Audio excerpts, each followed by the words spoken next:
Paano nga ba magbayad ng internet bills natin kada buwan dito sa Maribank at makakuha na rin ng cashback? Magkakaroon ba ng kahit na anong issue? Tara, pag-usapan natin. By the way, kung first time mo sa channel na to and gusto mo pa ng mga online tutorial videos katulad nito, please click the subscribe button. Napakaganda na meron kang Maribank account. Ang bilis ng mag-register. Marami pang bonus or perks na pwedeng makuha dito. Katulad nito kapag nag-avail ka ng card sa kanila, pwede mo siyang makuha sa murang halaga o di naman kaya ay pwede pang malibre sa pamamagitan ng cashback, which is meron ding cashback sa pay bills. After mong mag-login sa Maribank account mo, sa homepage, pay bills tayo, at ito yung iba't ibang pwedeng bayaran. Electricity, credit card, finance, government, at maging yung internet bill natin kada buwan.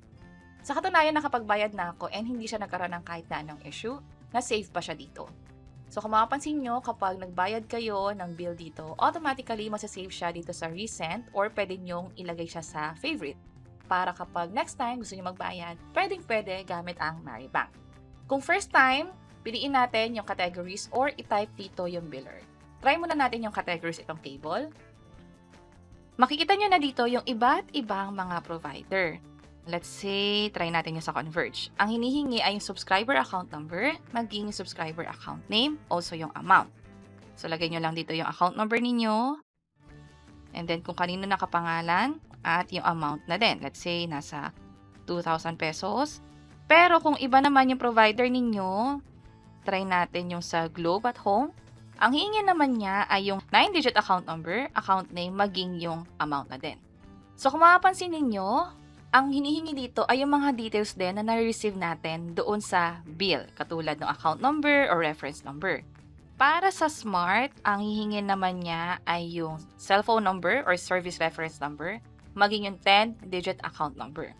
Meron din dito sa iba't ibang mga provinces, katulad ng sa Batangas, sa Bicol, also yung mga cable provider katulad ng DCTV at marami pang iba.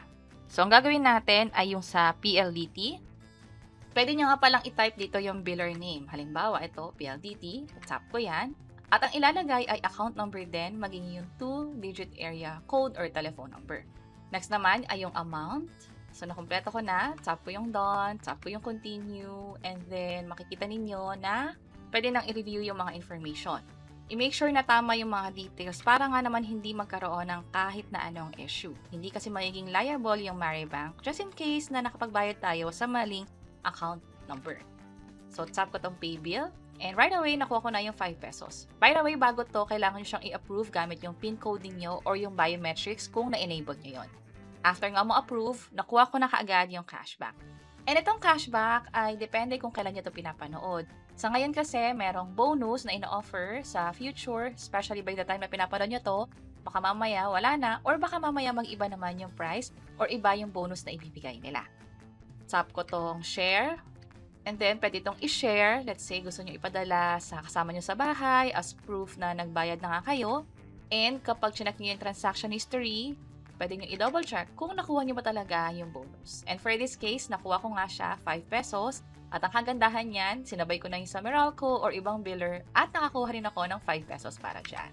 So, totoo nga, merong cashback at napakadali, walang issue sa pagbayad gamit ng Maribank. Tandaan lang na dapat tama lahat na double-check yung mga details na ini-enter natin sa pagbayad ng bill.